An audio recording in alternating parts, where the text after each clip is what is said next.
शाखेमध्ये प्रवेश घेत असताना बहुतेक जण आपण आर्ट्स मध्ये कुठला तरी एखादा विषय घेतो, त्यामध्ये मराठी असतो, इंग्लिश असतो, हिंदी आणि पुन्हा मग बाकी अगदी पॉलिटिकल सायन्स पासून अर्थशास्त्रापर्यंत वेगवेगळ्या विषयांना आपण स्पर्श करत करत कला शाखेतनं पदवी आणि पदव्युत्तर डिग्री पर्यंत शिक्षण पूर्ण करतो. पण या सगळ्यामध्ये कला नेमकी काय आहे आणि कला नेमकी कशी असते काय या अनुषंगाने आपल्याला तितकीशी ओळख झालेली नसते. कुठेतरी एक सर्जनशील किंवा क्रिएटिव्ह रायटिंग, सर्जनशील लेखनाचा एखादी अभ्यासपत्रिका अभ्यासक्रमामध्ये असते. मात्र मूलभूत कला काय आहे आणि आजच्या काळामध्ये साधारण 5 पिढ्यातले लोक आपण इथे एकत्र बसतोय. म्हणजे जर शेख सर आणि पुन्हा मग इथं आता साधारण बीएच्या फर्स्ट इयरला विद्यार्थी ज्यांनी प्रवेश घेतलाय त्यांच्यामध्ये जर आपण अंतर बघितलं तर लक्षात येईल की 5 पिढ्यातले लोक आपण इथं बसतोय. आणि ह्या काळाच्या टप्प्यावरती खूप मोठमोठ्या पद्धतीने ज्या बदल झालेले आहेत त्या बदलांमधलं एक आत्ताचा अलीकडची पायरी म्हणून आपण एआय किंवा कृत्रिम बुद्धिमत्तेकडे बघतोय. मग ह्या सगळ्याचा कलेवरती कशा पद्धतीने परिणाम होत असेल, कला कशा पद्धतीने बदलत असेल या अनुषंगाने आपण थोडक्यात जर विचार करायचा म्हटलं तर मुळात माणसाला कला एखादी किंवा एखादी सर्जनशील कृती करावीशी कधी वाटली असणार आहे. आपल्या विकासाचा क्रम आपण माणूस म्हणून बघत असताना कधीतरी आपण विचार करायला लागलो आणि त्या विचारातनं मग पुढे कधीतरी आपल्याला वाटलं की आपलं जगणं ज्या साधनांच्या आधारे आपण सुसह्य करतोय त्या साधनांना थोडंसं आणि सुंदर केलं तर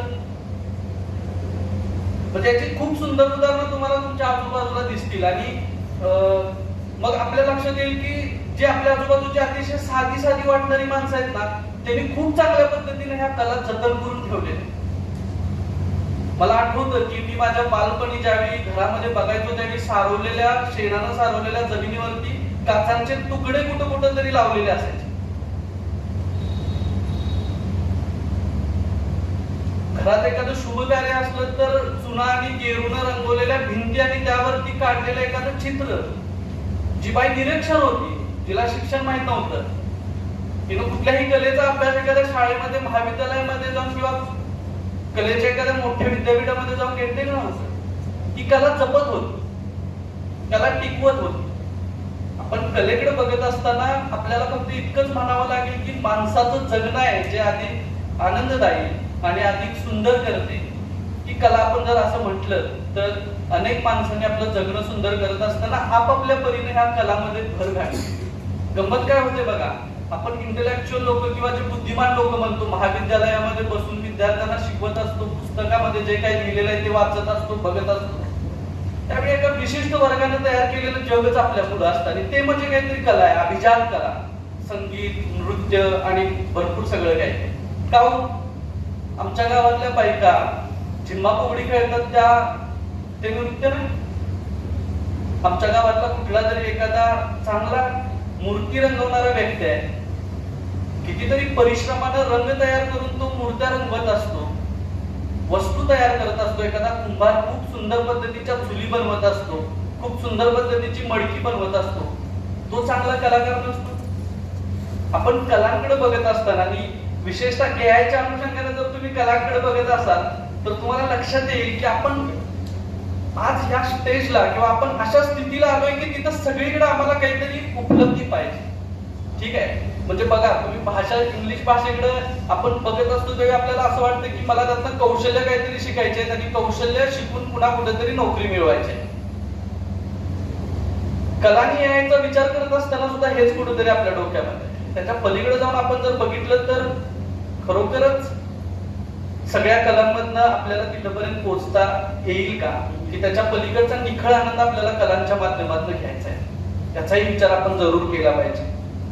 या वेगवेगळ्या कलांच्या माध्यमातून तुम्हाला लक्षात येईल, चित्रकला असेल, शिल्पकला असेल आणि वेगवेगळ्या पद्धतीच्या ज्या छोट्या मोठ्या कला असतील, या सगळ्या कलांमधून आपली संस्कृती अनेक वर्षानुवर्षे आपल्या पूर्वजांनी जपून ठेवलेली आहे की ते आपल्यापर्यंत आणून सोडते. आज झालंय काय सर, नवीन पिढीमध्ये जर आपण बघितलं तर आपल्या लक्षात येईल की इतकं जागतिकीकरणाच्या काळामध्ये सपाटीकरण सगळ्या बाजूने सुरू आहे की किर्लोस्करवाडीमध्ये असणारी एखादी इमारत सावळज मधल्या इमारतीसारखी असेल आणि सावळज मधली इमारत नक्कीच साताऱ्यामधल्या एखाद्या घरासारखी इमारतीसारखी असेल. वैविध्याच्या जगण्यातला आहे ते या छोट्या छोट्या कलांमधनं माणसाच्या जगण्यामध्ये बीज पेरत असतं. मी सहज मागच्या काही दिवसापूर्वी एक छोटासा किस्सा सांगतो. कोकरूडकडे गेलेलो होतो बाजारामध्ये, आणि त्या बाजारामध्ये एक बाई, जे तुम्हाला कदाचित माहित असेल, आज अलीकडे आपल्या परिसरामध्ये कोंबड्या वगैरे पाळल्या जात नाही. इकडे कोंबड्या छोट्या छोट्या गोष्टी, कारण इकडे समृद्ध शेती असल्यामुळे या गोष्टींची निकड लागत नाही. जनावर वगैरे पाळली जातात, गोठे वगैरे असतात मोठे मोठे. तिथं त्या बाई अशी वेगवेगळ्या बांबूच्या काड्यांपासून वस्तू बनवलेल्या विकत बसते, आणि तिच्याकडे एक छोटस असं, म्हणजे एकदम छोटीशी अशी एक वस्तू बनवलेली होती. मला कुतूहल वाटलं. मी डालगं बघितलेलं होतं, मी बुटी बघितलेली होती, मी शिबडं बघितलेलं होतं, मी पाटी बघितलेली होती, पण ही गोष्ट मी बघितलेलीच नव्हती. कारण मी म्हटलं तसं ह्याच जमिनीत, ह्याच मातीत, तिथल्याच परिसरात लहानाचा मोठा झालो. मी सहज त्या म्हातारीला विचारलं, हे काय? आणि ती इतकी निखळपणे हसायला लागली, कदाचित माझ्या सुशिक्षित अडाणीपणावर असली असेल. तिनं उत्तर दिलं नाही मला. तिथं शेजाऱ्या बसलेल्या बाईनं, दुसरी काहीतरी माळवं विकणाऱ्या बाईनं सांगितलं. मला म्हटली, बाळा, हे अंडी ठेवायसाठी बनवलेलं काहीतरी असतं, ते जाळी बांबूच्या त्या काड्यांपासून बनवलं, अंडी ठेवायचं. इतकं सुंदर होतं. माणसाच्या गरजांमधनं कला, म्हणजे बघा, गरजेसाठी वस्तू तयार करत असतो, त्यातनं एखादी कला तयार होत असते. आणि मग जो कधी आपल्याला फावला वेळ मिळतो, त्या फावल्या वेळामध्ये माझ्या मनात काहीतरी आहे, मला काहीतरी सांगायचं आहे, आणि ते सांगणं आहे ना, ते सांगणं ह्या कलांमधनं माणूस व्यक्त होत असतो. मग कदाचित ती एखादी बाई असेल, ती जात्यावरती सकाळी बसून आपल्या मनातल्या भावना, आपल्या बाहेरच्या आठवण जात्यावरती कोविंदमधनं सांगत असेल. जात्यावरती तळते. बहिणाबाई चौधरी सारखी एक स्त्री जी कधीही शाळेत गेली नाही, तिचं नाव विद्यापीठाला दिलंय, ती ह्या ओव्यांमधनच टिकून राहिली. आमच्या आदिवासी ज्या स्त्रिया असतील, त्या वारली सारखी एखादी चित्रकला विकसित करतात. आणि तुम्हाला गीता सानेंचं एक खूप सुंदर पुस्तक आहे, भारतीय स्त्री जीवन नावाचं. त्यामध्ये त्यांनी सांगितलेलं आहे की ज्या सगळ्या कला आहेत, त्या कलांची निर्मिती ही स्त्री आहे. छोट्या छोट्या कामांमधून तिनं कला निर्माण केलेल्या आहेत, कला बनवलेल्या आहेत. आणि आजही आपण आपल्या आजूबाजूला जर लक्ष दिलं तर लक्षात येईल की अशा कितीतरी छोट्या छोट्या कला त्या स्त्रियांनीच आपल्यापर्यंत आणून पोहोचवलेल्या आहेत. किती कलात्मकता असते हो. एक गोष्ट सांगतो, कदाचित माहित नसेल, आम्ही जे जुन्या पिढीतल्या आहेत त्यांना माहित असेल, तुमच्यातल्या नव्या मुलांना ती कदाचित वस्तू बघितला असाल, वाकळ नावाची, आणि तिला गोधडी असा शब्द आहे. इतक्या सुंदर बायका गप्पा मारत मारत त्या विणत असायच्या. एखाद्या मशीनला देखील एखादा टाका चुकेल इतका परफेक्ट टाका त्या गोधडीवरती घेतलेला असायचा. कपडे फाटके तुटके होते, त्या तुकड्यांना अतिशय कलात्मक रीतीने ही गोधडी शिवली जायची. म्हणजे कला म्हणजे मला पुन्हा एक सांगायचे की हे तुकडे तुकडे आहेत, मला त्या याकडे न्यायचंय तुम्हाला, पण त्यापूर्वी त्याचे छोटे छोटे तुकडे आहेत ना, अनुभवांचे वाकळेला जोडते.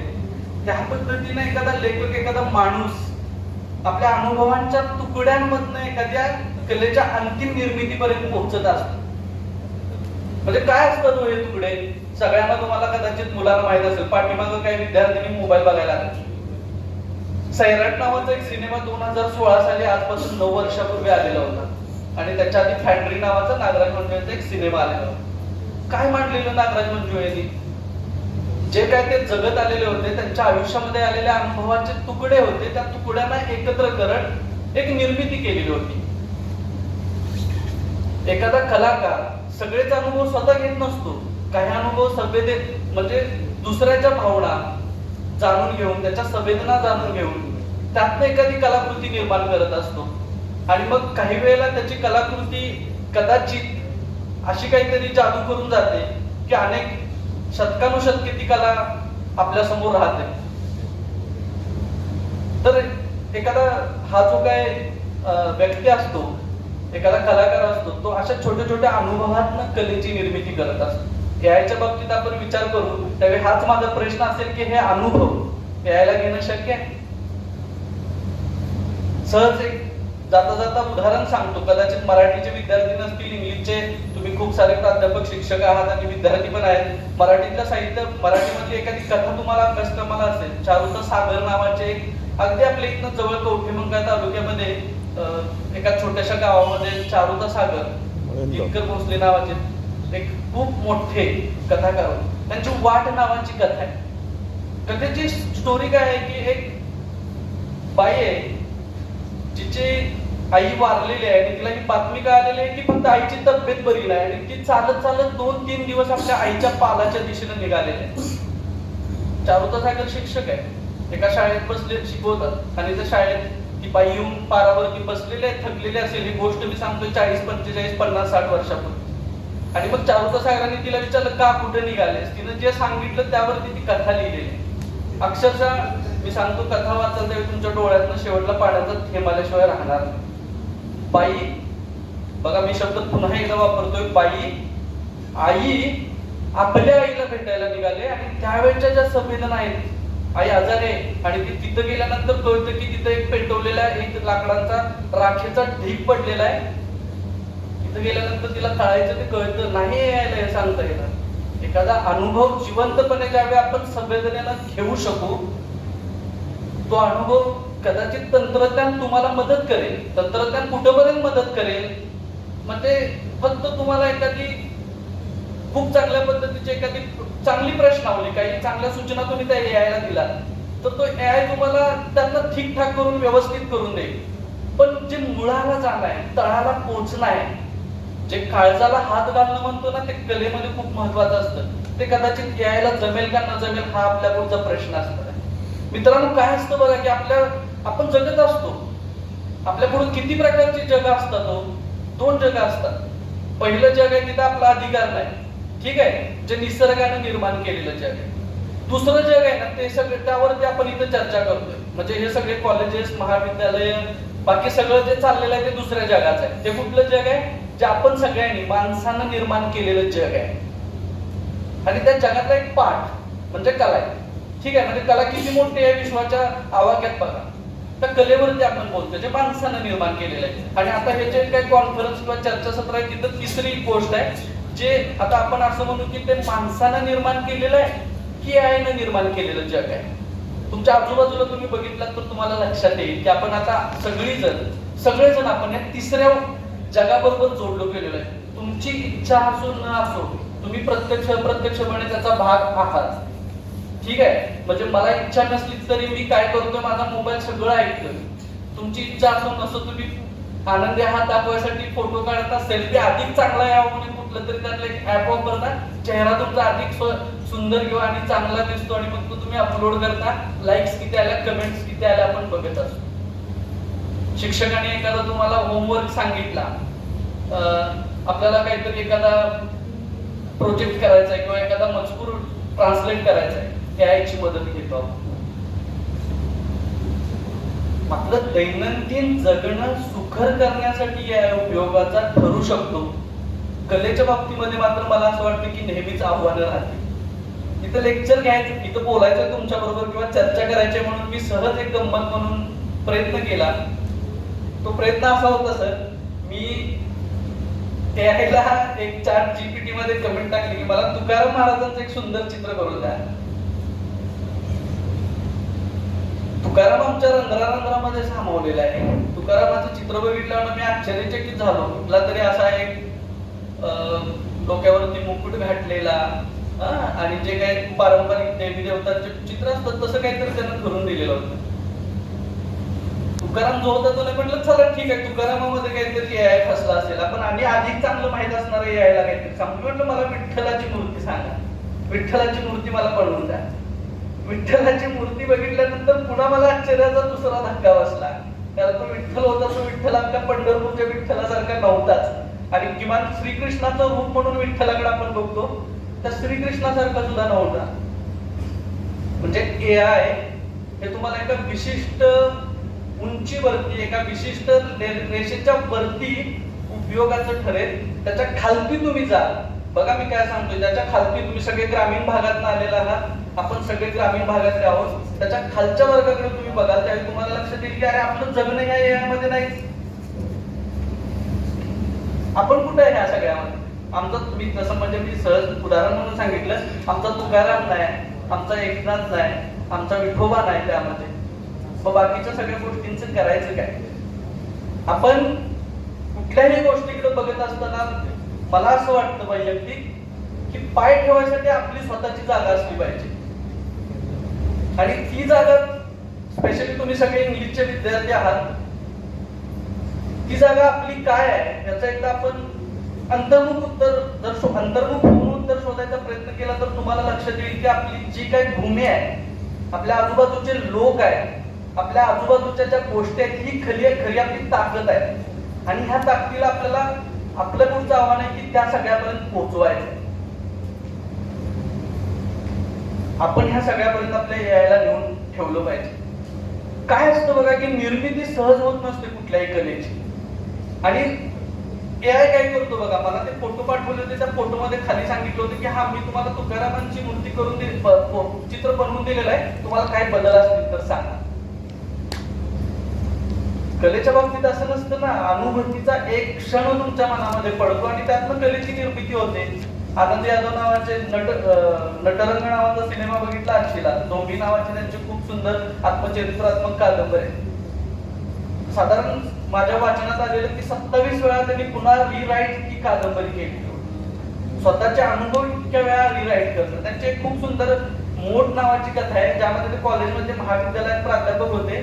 सहज जाताना कॉलेजमधल्या एका विद्यार्थिनीला आणि विद्यार्थ्याला बोलताना बघितलं. आता कलाकार म्हणून त्यांच्या मनामध्ये असं वाटायला पाहिजे होतं की कॉलेजच्या युवक आणि युवतीची प्रेमकथा आपण ह्या कथेतनं मांडावी, पण नाही त्यांना तसं वाटलं. त्यांनी ते कथाबीज घेतलं आणि मोठे विहिरीवरती धुणं धुवायला जाणारी एखादी स्त्री आणि मग त्या गावातला एखादा तरुण मुलगा कशा पद्धतीनं त्या दोघांची प्रेम त्यांचं कसं फुलत जातं हे त्या कथेतनं मांडायचं. म्हणजे हे जे काही कथेचं बीज आहे, एखाद्या साहित्य काव्याचं बीज आहे किंवा एखादी सर्जनशील कृती करायचं त्याचं बीज आहे, ते बीज आपल्या मनामध्ये कुठं पडतं, कधी पडतं ते कुणाला नाही सांगता येत. आणि काही वेळेला असं होतं की तुम्हाला खूप मोठा दमसास घ्यावा लागतो. म्हणजे एखादं बीज माझ्या मनामध्ये आज पडलंय, मला लिहायचंय काहीतरी, पण नाही ती वेळ आताची. मला 2-3 वर्ष थांबावं लागेल, मला 10 वर्ष थांबावं लागेल, मला 15 वर्ष थांबावं लागेल आणि मग मला ते कधीतरी असं उत्स्फूर्तपणे वाटेल की मला लिहायचं त्यावेळी मी लिहिईल. याच्या बाबतीमध्ये असं होतं का, सहज सूचना देऊन टाका तुम्ही की मला एक खूप सुंदरशी कथा लिहून द्या, 2 मिनिटात काहीतरी असं त्यामध्ये एक प्रक्रिया होईल आणि 2 मिनिटात तुम्हाला कथा येईल आणि खाली एक वाक्य असेल.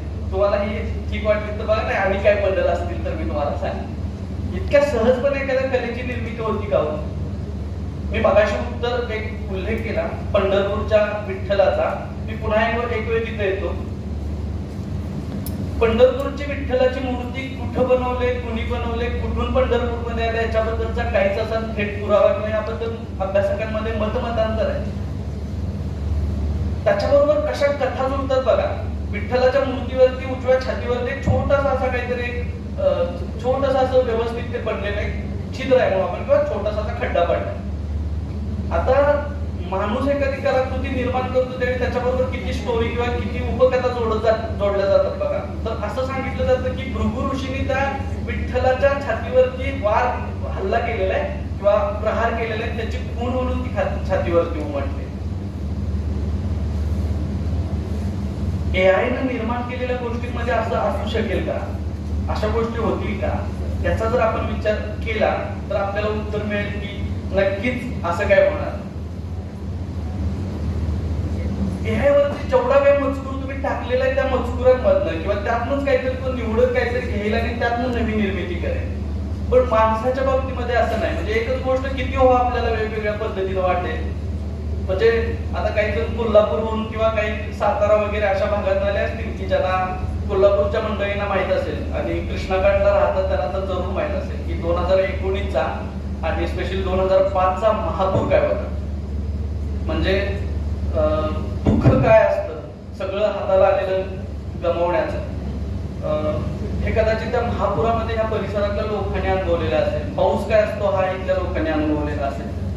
तुम्ही जर बघितलं तर तुमच्या लक्षात येईल की कृष्णात खोत नावाचे कोल्हापूरचे खूप मोठे लेखक आहेत. त्यांच्या रिंगाण कादंबरीला साहित्य अकादमीचा पुरस्कार मिळालेला आहे. आणि मी जरूर सांगेन इंग्लिशच्या विद्यार्थ्याला, माया पंडित नावाच्या हैदराबाद युनिव्हर्सिटीमध्ये प्राध्यापक होत्या, त्यांनी त्या पुस्तकाचं रिंगाण नावाने इंग्लिशमध्ये ट्रान्सलेशन केलेलं आहे. तुम्ही जरूर त्यामधलं कुठलंही वाचा, मराठीमधलं किंवा इंग्लिशमधलं. तर त्या रिंगाण कादंबरीचे लेखक कृष्णात खोतनी झड चिंपड नावाची कादंबरी लिहिलेली आहे. आणि त्या कादंबरीमध्ये ते पाऊस कसा होता, किती प्रकारचा पाऊस होता हे सांगतात.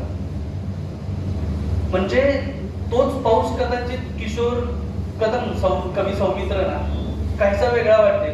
तोच पाऊस एखाद्या चित्रपटातल्या गाण्यामध्ये कुठेतरी वेगळ्या पद्धतीने आलेला दिसेल. आणि तोच पावसाचा निबंध नावाचा एक नागराज मंजुळेचे खूप सुंदर शॉर्ट फिल्म आहे, त्यामध्ये कुठेतरी तो वेगळा पाऊस दिसेल. अनुभवांचा म्हणजे लेखकानं घेतलेला अनुभव आहे, तो स्पर्श आहे, मानवी स्पर्श, तो कदापिही यायला जुळणार शक्य नाही. मनीषा पाटील मॅडमने आपल्या विवेचनामध्ये त्या अनुषंगाने चर्चा केली. म्हणजे आपली मानवी मेंदूची किंवा मानवी सर्जकतेची जागा कधीही आणि कदापिही घेऊ शकणार नाही. जसं की जर तुम्ही बघितलं तर तुम्हाला पुन्हा एक गोष्टीकडे मी वळेन आणि सांगेन की काय होतं की प्रदेशाप्रमाणे आपल्या संवेदना, आपल्या जाणीवा बनत असतात. पर्यावरणानुसार आपलं व्यक्तिमत्व तयार होत असतं, आपण घडत असतो. व्यंकटेश माडगुळकर नावाचे खूप मोठे लेखक आहेत आणि शक्य झालं तर बनगरवाडी नावाची त्यांची कादंबरी आणि सहज फक्त बरोबर झेल्या नावाचं एक त्यांचं एक विद्यार्थ्यावरती स्वतःच्या लिहिलेलं एक व्यक्तिचित्रण आहे. ते वाचला तर आपल्या लक्षात येईल की एखादा शिक्षक कशा पद्धतीने एखाद्या नव्या गावामध्ये जाऊन जगतो, तिथल्या माणसांबरोबर एकरूप होऊ शकतो, एकरूप व्हायचा प्रयत्न करतो. आपण डोळसपणे या सगळ्यांकडे बघितले की लक्षात येतं की लेखक साहित्य कृतीमधनं किंवा एखाद्या कलाकृतीमधनं काय काय निर्माण करत असतो, कशा पद्धतीने नवं जग आपल्या पुढे उभा करत असतो, आपल्या भावनांचा, आपल्या अनुभवांचा स्पर्श कशा पद्धतीने देत असतो. मराठीमध्ये खूप सुंदर लेखक आहेत. म्हणजे मला काय सांगायचंय बघा की जो जगण्यातला आपल्या नजरेतला बारकावा आहे तो कदाचित खूप वर्ष जातील यायला तिथपर्यंत पोहोचायला, पण तो अनुभवाचा बारकावा आहे तो कदाचित त्या व्यक्तीलाच शोधणं किंवा तिथपर्यंत पोहोचणं शक्य आहे. 1960च्या दरम्यान मराठीमध्ये खूप वेगवेगळ्या पद्धतीच्या कथा लिहिल्या गेल्या आणि त्यामध्ये जी.ए. कुलकर्णी नावाचे खूप सुंदर आणि खूप चांगलं सकस लिहिणारे लेखक होते. जे कुलकर्णींच्या सगळ्या कथांवरती सातत्यानं नियतीच्या एक प्रकारचे आपण असं म्हणू की एका नियतीच्या फेऱ्यात अडकलेली सगळी पात्र असतात, नियतीच्या चक्रामध्ये भरडलेली सगळी पात्र असतात आणि त्यांना दुःखच दिसत असतं. अख्ख्या कथेवर दुःख पसरलेलं दिसतं किंवा दुःखाच्या छायेमध्ये त्यांची कथा पुढं किंवा वर वाढत. जे कुलकर्णींची कथा वाचत असताना एखादं पात्र दगडावरनं चालत असताना कदाचित गावाकडचे काय माझे मित्र असतील तर त्यांना माहित आहे की आपल्याकडे चांगल्या पायऱ्या बांधलेल्या नसतात. शेतकऱ्यांच्या घरामध्ये पायऱ्या वगैरे कुठल्या आणायच्या, तसाच दगड कुठला तरी लावलेला असतो. आज तो दगड व्यवस्थित नसला तर कोणीतरी पाय गेला की त्याचा विशिष्ट आवाज येतो आणि त्या आवाजामुळे घरात कोणतरी आलंय हे. जे कुलकर्णींच्या नजरेत नाही सुटत नाही बरं, हा आवाज त्यांच्या कथेमध्ये दिसतो. खूप दिवस साठलेलं पाणी आणि त्या साठलेल्या पाण्यावरती हिरवं काळं शेवाळ आहे, ते त्यांच्या नजरेतून सुटत नाही, ते त्यांना बरोबर दिसत. राधीसारखी त्यांची कथेच्या कथेमध्ये पिसळलेलं कुत्र सोबत राहत असताना ते कुत्र चावताना ही वेडी असणारी राधी ते कुत्र चावल्यानंतर तिचं काय होतं नाही ना, हा अनुभव आपण घेऊ शकत. म्हणजे तुमच्या प्रत्येकाच्या गावामध्ये एक वेडसर माणूस असेल, त्याचा म्हणून एक भावविश्वास असणार आहे, त्याचा म्हणून एक जगणं असणार आहे. कदाचित आपल्याला आपण त्याची काही मदत करत नसू, मात्र माणूस म्हणून आत नाही काहीतरी ओलावा किंवा ओल आपल्याकडे असते, त्या ओलेतनं काहीतरी त्याच्याबद्दलची संवेदना आपल्या मनामध्ये निर्माण होते. ती संवेदना तंत्रज्ञानाच्या आधाराने आपण आणायची कशी? एखादी साहित्य कृती निर्माण करत असताना, कलाकृती निर्माण करत असताना हा पेच आहे. म्हणजे साहित्याच्या बाबतीतच विचार जर म्हणजे फक्त साहित्याच्या बाबतीतच विचार केला तर तिथंच फक्त मानवी स्पर्श असतो का की इतर कलांनाही असतो? त्याचा जर विचार केला तर आपल्या लक्षात येईल की खूप साऱ्या इतर कला आहेत जिथेही मानवी स्पर्श तुम्हाला झालेला दिसेल. म्हणजे जसं की मध्य प्रदेशमध्ये खूप सुंदर पद्धतीची हस्तकलेच्या आधारानं बायका चित्र काढतात. ती जर चित्र बघितली तर आपल्याला लक्षात येईल. मी एक खूप सुंदर चित्र बघितलं की एक मुलगी आणि तिच्या कानातलं झाड असं बाहेर आलेलं आहे, त्या झाडाला फांद्या फुटल्या. काय सांगायचं असणार आहे त्या स्त्रीला त्या चित्राच्या माध्यमातून? नागपंचमीला आपल्याकडे भिंतीवरती चित्र काढलेली असतात नागाचे वेगवेगळे आकारांमध्ये, तिथेही मानवी स्पर्श असतो. म्हणजे मगाशी मी म्हटलं तसं एखादा अनुभव मला सांगायचा आहे, त्यासाठी माध्यम म्हणून काय निवडायचं आणि त्याला माझा स्पर्श कसा द्यायचा, याचं सगळ्यात मोठं आव्हान कुठल्याही लेखकापुढं किंवा कुठल्याही कलाकारापुढं असतं. याच्या मुळे काय झालं बघा की चित्र काढणं सुद्धा खूप सोपं झालं. म्हणजे तुम्ही फक्त नुसती कल्पना द्या, तो एका मिनिटामध्ये चित्र काढेल. पण चित्र काढणं इतकं सोपं होतं का? सहज गंमत म्हणून कधीतरी आम्ही फिरायचं म्हणजे फक्त आम्हाला समुद्र किनारा किंवा कुठेतरी असंच काहीतरी वाटतं की जिथं फिरायला गेलं की एन्जॉय करता यावं.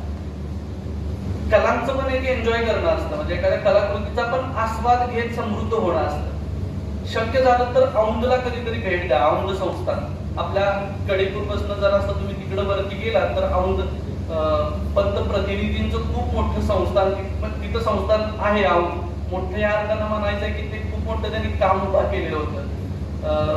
तर त्या संस्थानामध्ये त्यांनी कलांना वेगवेगळ्या आश्रय दिला. जर तिथली चित्र तुम्ही बघितलात तर तुमच्या लक्षात येईल की कशा पद्धतीने तिथं चित्र बनवलेले. आता ह्या सगळ्या चित्रकारांबद्दल आपण बोलत असताना आपल्या लक्षात येईल की आपल्याकडून जे चित्रकार दाखवलेले आहेत ते सगळे राजाश्रय असणारे चित्रकार आहेत. राजा रवी वर्मा सारखा चित्रकार होता, ज्याला बडोद्याचे सयाजीराजे गायकवाड यांनी राजाश्रय दिलेला होता. आणि जे काही तुम्ही पूर्वीचे, मी आत्ताचे म्हणत नाही, जे गणपतीचं, सरस्वतीचं वगैरे, लक्ष्मीचं स्पेशली सरस्वती त्या मोरावरती बसले चित्र बघता, ते चित्र राजा रवी वर्मांनी काढलेलं, जे घराघरांमध्ये कॅलेंडरच्या माध्यमातून पोहोचलेलं होतं. राजा रवी वर्मा असतील किंवा असे खूप मोठे चित्रकार असतील की ज्यांनी बनवलेली चित्र आहे ती आपल्या स्वतःच्या अनुभवांमधनं बनवलेले आहे. असं माझ्या मध्यंतरी वाचनात आलं की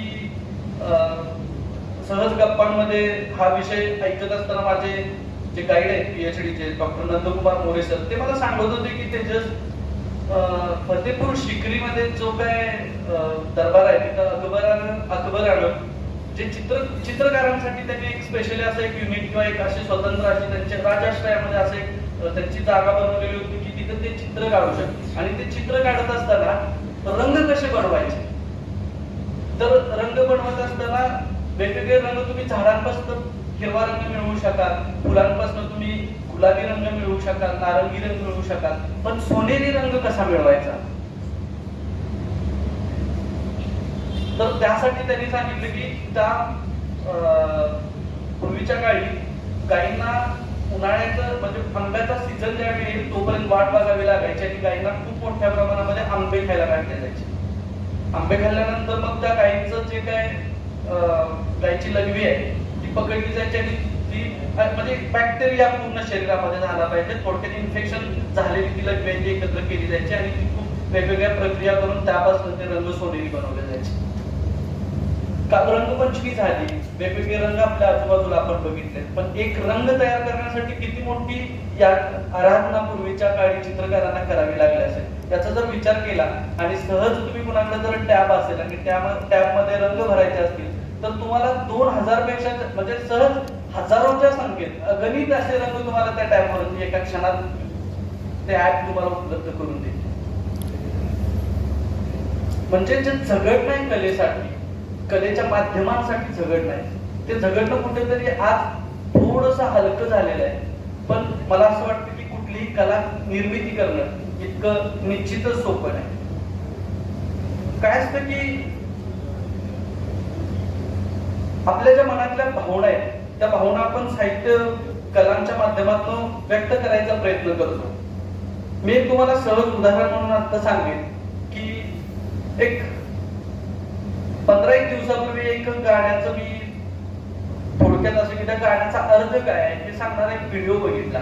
खूप वर्षापासून ते गाणं ऐकतो, मात्र तो व्हिडिओ बघितल्यानंतर मला त्याचा अर्थ कळाला.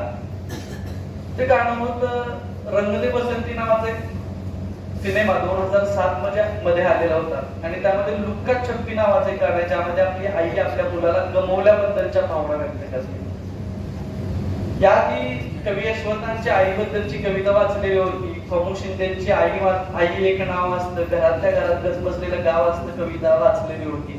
आईबद्दल खूप काही ऐकलेलं होतं, पण ते गाणं ऐकलं ना असं लक्षात आलं की अरे आईबद्दलचं प्रेम मुलानं व्यक्त केलंय आजपर्यंत, मात्र स्वतःचं मूल हरवल्यानंतरची भावना आहे ती भावना आजपर्यंत कुठं आलेली आहे का साहित्य कृतीमध्ये, कलाकृतीमध्ये. आणि ते गाण्याचं मला इंटरप्रिटेशन किंवा ते काय जे विश्लेषण आहे ते ऐकत असताना लक्षात आलं की अशा कितीतरी मानवी भावना असतील की ज्याला सहजपणे आपल्याला स्पर्श करता येत नाही आणि त्या भावना लोकांपुढे आणण्याचं काम आहे तेच प्रत्यक्षपणे ह्या साहित्यकृतीच्या माध्यमातून एखादा लेखक करत असतो. साहित्यकृतीची विद्यार्थी मित्रांनो किंवा एखाद्या कलाकृतीची निर्मिती खूप थकवणारी किंवा दमवणारी असते.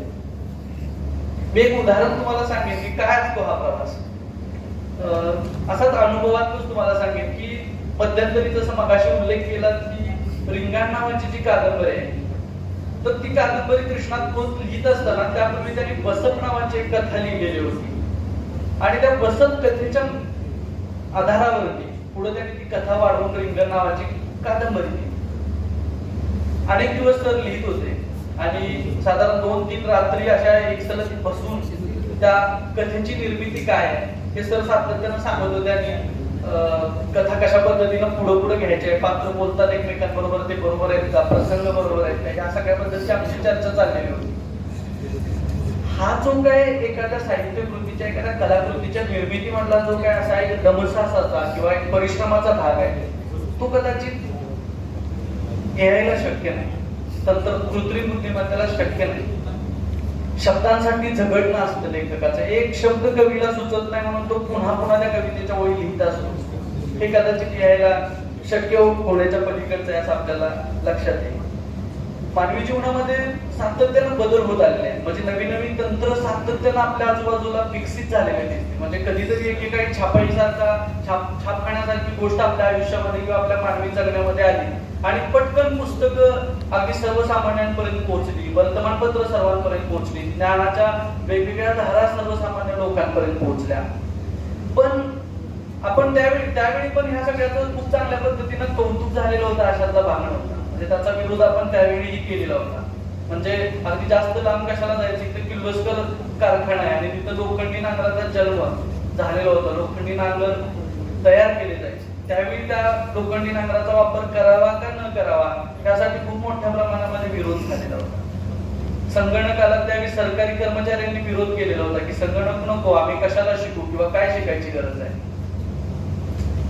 आणि आज तीच गत किंवा तीच स्थिती आपल्याला कुठेतरी एआयच्या बाबतीमध्ये दिसेल.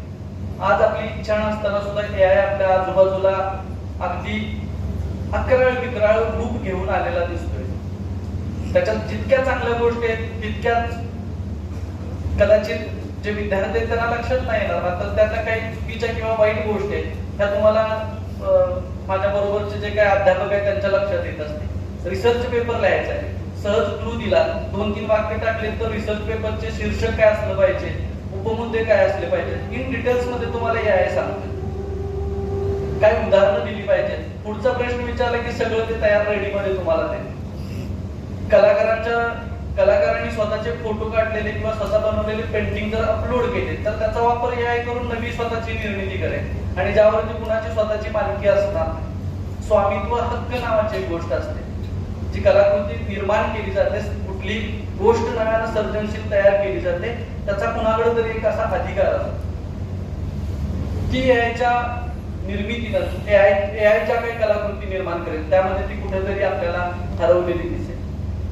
तर अशा पद्धतीने जर आपण पुढे गेलो तर आपल्याला लक्षात येईल की हे जे काही सामाजिक सांस्कृतिक आपल्या आजूबाजूचं वातावरण आहे त्याही बाबतीमध्ये एआय कुठेतरी पाठीमागे पडेल किंवा त्या गोष्टी यायला शक्य नाही. म्हणजे जसं की एक मी सहज उदाहरण म्हणून सांगतो. आपण रस्त्यानं प्रवास करत असताना रस्त्याच्या आजूबाजूला मी क्षमा मागतो आणि त्या शब्दाचा उल्लेख करतो. रस्त्याच्या आजूबाजूला गाडी सिग्नल वरती थांबते त्यावेळी काही जोगते किंवा ज्यांना आपण हिजडे म्हणतो असे काही लोक असतात. आपल्याला कधी प्रश्न पडलाय का हो, म्हणजे पुरुष म्हणून आपण जगत असतानाच आपलं अस्तित्व आणि स्त्री म्हणून जगत असतानाच अस्तित्व याच्या पलीकडचे एक धूसर अशा काही रेषा आहेत की ज्यावर ते ट्रान्सजेंडर म्हणून किंवा पारलिंगी म्हणून आपण लोक राहतात त्यांच्या भावना किंवा त्यांच्या संवेदना काय असतात या कशा पद्धतीनं साहित्य कृतीमध्ये आणायच्या. चौंडक किंवा भंडारभोग सारख्या कादंबरीमधून राजन गवसांनी ह्या वेदनेला हात गाठला. दर्शन सारख्या कथेमधनं चारुता सागरांनी ही कथा सांगण्याचा किंवा मांडण्याचा प्रयत्न केला. ते स्वतः लुगडं नेसून 8-10 दिवस या जोगत्यांच्या मेळ्यामध्ये फिरत होते आणि त्यातनं ती कथा त्यांनी लिहिलेली होती. तर हे सगळे अनुभव आहे, सामाजिक सांस्कृतिक अनुभव, हे घेणं कदाचित तंत्रज्ञानाला शक्य होणार नाही. म्हणजे मानवी जो काही जगण्याचा जीवन जाणीवाचा स्पर्श आहे, हा स्पर्श नक्कीच माणूस म्हणून तो त्याचा स्वतःचा असेल, तो कदाचित त्या तंत्रज्ञानाला घेता येणार नाही. आणि त्यामुळं नक्कीच हे सगळं जगणं आहे ते आपलं स्वतःचं असेल, जे AI पर्यंत पोहोचणार नाही किंवा AI ला त्यातनं नवी काही निर्मिती करता येणार नाही. शेवटी जाता जाता फक्त मी मगाशी एक गोष्ट बोललो त्याची पुनरावृत्ती करतो आणि पुढे माझं जे काही मी काय जे तुमच्याबरोबर संवाद साधतोय तो थांबवतो. जसं की मी मगाशी म्हटलं की AI हे एका विशिष्ट वर्गापुरतं किंवा एका विशिष्ट गटापुरतं, एका विशिष्ट समूहापुरतं आहे. त्याच्या पलीकडे जाऊन आपण विचार करतो त्यावेळी आपल्याला पुन्हा एक वेळ आत्मचिंतन करावं लागेल की त्या सगळ्या गोष्टींपर्यंत न पोहोचलेल्या लोकांचं काय. त्या AI सारख्या गोष्टींचा ज्यांच्या जगण्याची म्हणजे ते रोज जगत असताना साध्या साध्या गोष्टींमध्ये सुद्धा त्यांना जगण्याचा संघर्ष करावा लागत असतो. अशा लोकांसाठी ह्या सगळ्या त्यांच्या भावनांचा, त्यांच्या वेदनांचा, त्यांच्या निर्मितीचा त्या सगळ्यामध्ये आपण विचार करणार आहोत का. ज्या आदिम काळापासून आम्ही आमच्या अनेक पिढ्यांनी जे काही कला प्रकार जतन जोपासत आणलेले आहेत त्या कला प्रकारांचा आम्ही विचार करणार आहोत का. शेकडो लोककला आपल्या आजूबाजूला असतात, त्या लोककलांचा आपण ह्या सगळ्यामध्ये विचार करणार आहोत का. तर मला जरूर असं वाटतं की फक्त कौशल्य आणि नोकरी मिळवणारी गोष्ट म्हणून फक्त तंत्रज्ञानाकडे न बघता त्याच्या पलीकडे जाऊन आपण ह्या सगळ्या जीवन जाणीवांना ह्या सगळ्या तंत्रज्ञानाबरोबर जोडता येईल का आणि त्यांचं जे अलक्षित लोक आहेत त्यांचं जगणं आपल्याला प्रकाशित आणता येईल का, याकडे थोडंसं आपण जर विचारपूर्वक बघितलं तर नक्कीच मला असं वाटतं की त्यातनं काहीतरी नवं किंवा वेगळं काहीतरी जगापुढं येण्यास मदत होईल. मी माझं लांबलेलं भाषण किंवा माझं जे काही मनोगत आहे ते थांबतो. साधारण मी 40 मिनिटं बोलत आहे. तुम्ही शांतपणे मला ऐकलं आणि थोडंसं मी माझ्या मनामध्ये जे काही चाललेलं होतं ते सांगायचा प्रयत्न केला. तुम्ही ऐकल्याबद्दल धन्यवाद आणि महाविद्यालयाचे पुन्हा एक वेळ आभार मानतो आणि थांबतो. धन्यवाद. जय हिंद, जय कर्मवीर.